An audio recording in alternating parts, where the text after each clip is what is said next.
بسم اللہ الرحمن الرحیم۔ السلام علیکم ورحمۃ اللہ وبرکاتہ۔ بھائیو بہنوں، آپ کیسے ہیں؟ اپنے چینل عین الیقین پر آپ کو خوش آمدید کہتا ہوں۔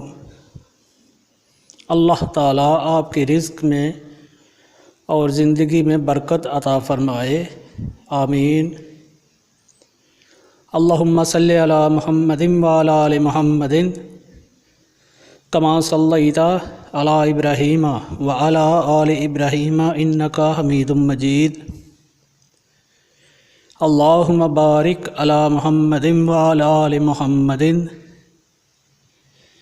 کما بارکت علی ابراہیم وعلی آل ابراہیم انک حمید مجید۔ بھائیوں اور بہنوں،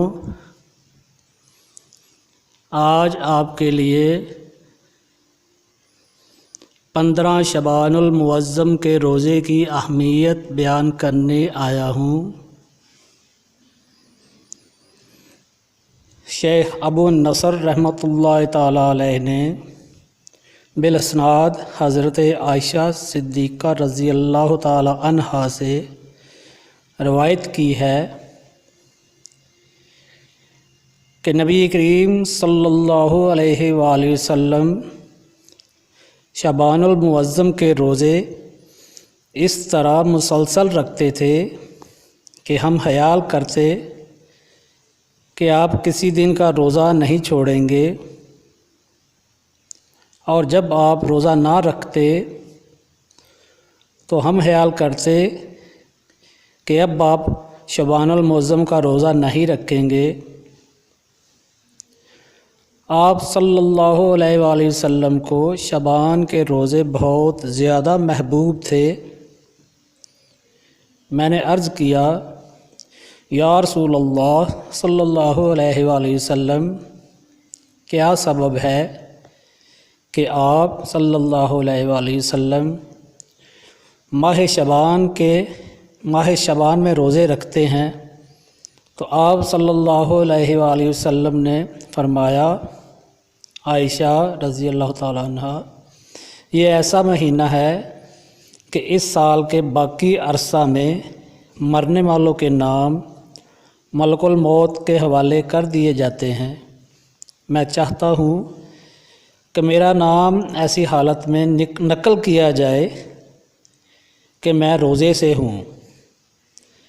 بھائیوں اور بہنوں، سنن ابن ماجہ میں حضرت علی رضی اللہ تعالیٰ عنہ سے روایت ہے کہ نبی کریم صلی اللہ علیہ وآلہ وسلم نے فرمایا، جب شعبان کی 15ویں رات ہو تو عبادت کرو اور آئندہ دن روزہ رکھو، اس لیے کہ اس رات میں غروب آفتاب سے لے کر طلوع فجر تک اللہ تعالیٰ اپنی شان کے مطابق آسمان دنیا پر نزول فرماتا ہے، اور ایک فرشتہ منادی کرتا ہے کہ ہے کوئی مغفرت کا طلبگار کہ اس کی مغفرت کی جائے، ہے کوئی روزی کا طلبگار جس کو روزی عطا کی جائے، ہے کوئی بیمار جس کو صحت عطا کی جائے۔ یہ منادی طلوع فجر تک ہوتی رہتی ہے۔ اس سے ظاہر ہوتا ہے کہ 15 شعبان المعظم کا روزہ رکھنا جائز ہے، بلکہ مستحب ہے۔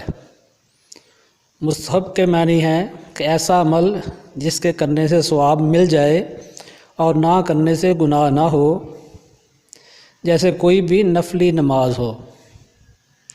ہم 15 شعبان کا روزہ نفلی ہے۔ اگر نفلی روزہ رکھنے سے ہمارے گناہ دھل جائیں، ہماری نجات کا ذریعہ بن جائے تو ہم کیوں نہ کریں۔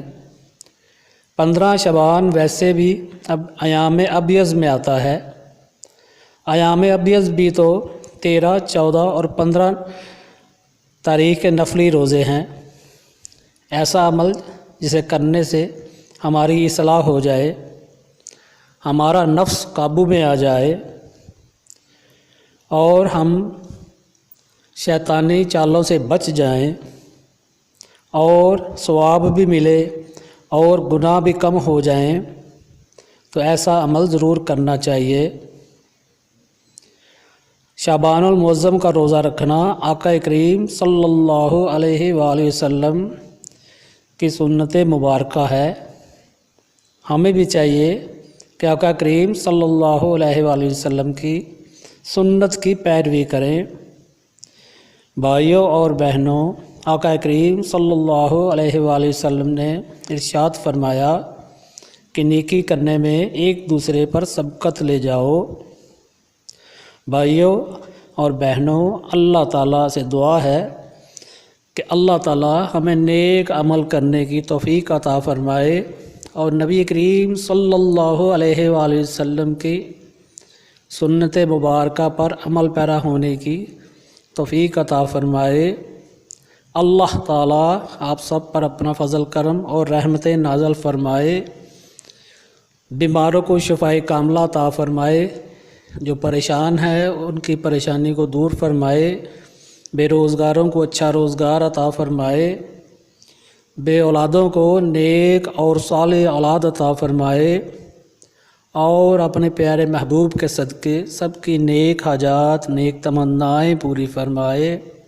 بھائیوں اور بہنوں، اپنا خیال رکھیں، اہل خاندان کا خیال رکھیں، اور ہمارے جو فوت شدگان ہیں ان کی مغفرت کے لیے دعا کریں، اپنے وطن پاکستان کے لیے دعا کریں، اور مجھ ناچیز کے لیے بھی دعا کریں۔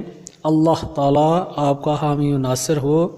السلام علیکم ورحمۃ اللہ وبرکاتہ۔